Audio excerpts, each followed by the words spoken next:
I'd like to join Simon in welcoming Nick to Norfolk. Nick, you find Norfolk bathed in sunshine and basking in the glory of having beaten Ipswich 5-1. I somehow knew that would get a cheer.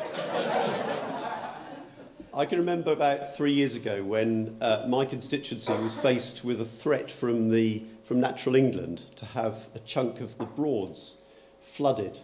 Nick came up to support our campaign to preserve the wonder of the Broads, and I took him to an amazing outside meeting at Hickling in my constituency, and we stood outside with about 150 people right next to the Broad, and it was a glorious sunny day just like this. And as we drove through the Norfolk countryside, Nick said, "I love this place. I'd love to come here on holiday." And I thought, does he mean it? Well, here he is. He meant it. And it's great that he and his family have decided to come here for the Easter weekend. This is an important moment that we face. It's a once-in-a-lifetime opportunity for the people, the British people, to have their say about how we elect our members of Parliament. And yet the No campaign has peddled myths and distortions during this campaign, and they are myths and distortions that we have to confront and face down. And there are three in particular that I just want to deal with this morning. The first is the claim that it will cost £130 million to run an election using AV. Now, this is based on the claim that you need counting machines to run an election on AV. Not true. The Australians don't use counting machines, and the Electoral Commission has confirmed that the next general election will cost exactly the same, whether it's fought on first past the post or on AV. So that myth, peddled by the No campaign, is simply untrue, and we need to get out and say it. The second myth is that this is the way in which extremists, the BNP, get elected to Parliament. Again, completely untrue. And in fact, it's the very reverse of that.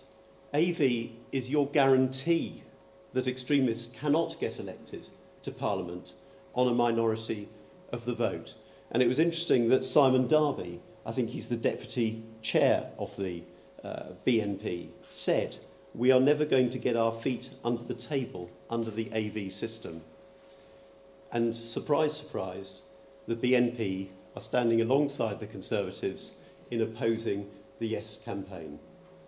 Peter Kellner, a well-respected pollster, says that the best way of keeping the BNP at bay is to have AV as our electoral system.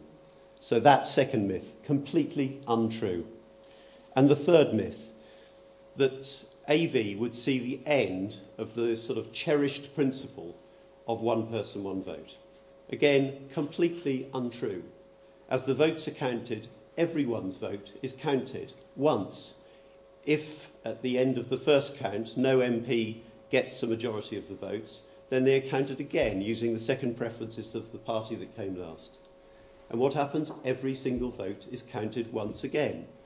The same principle as applies now. One person, one vote. Nothing changes. And so those three myths peddled by the No campaign are all completely untrue. This is a Tory-led campaign with a few Labour dinosaurs thrown in. It's a Tory-funded campaign to oppose a system, a version of which they use themselves to elect their own leader. Why do you think they do that? I suspect it's because they want to ensure that their leader has the widest possible legitimacy in their party. That's quite a good principle, isn't it? And surely it's a principle that should apply to the wider electorate. Surely the wider electorate should benefit from the same principle used by the Conservatives for their own internal elections. And I was struck by a Tory MP, Douglas Carswell. He's a wonderful man. He's quite an eccentric in many ways, but he's a free thinker, dreadfully right-wing in all sorts of respects. But he supports electoral reform.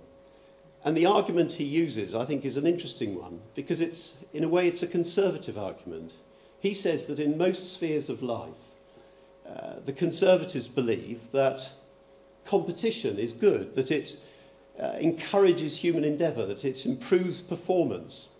better than monopolies of power, until it comes to the electoral system, when they seek to defend the least competitive system of all, the system that happens to benefit them rather a lot.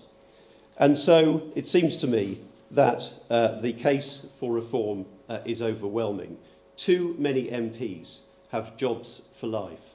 Half of all seats have been in the same hands since 1970. That's local monopolies of power, exactly the sort of thing that Douglas Carswell was talking about. Local fiefdoms, where if you don't support the winning party, there's not much point in going out to vote. AV would change all of that. It would give power to the voter so that they felt, all of us felt, that we had a say. Most of us, you know, are represented by MPs that we didn't vote for. What a failed system that is. It needs to change. And is it really too much to ask that each MP should get more than 50% of the vote to get elected to Parliament? It would mean that candidates had to reach out beyond their own tribe to persuade a wider part of the community to support them to get elected to Parliament. That surely is a good principle.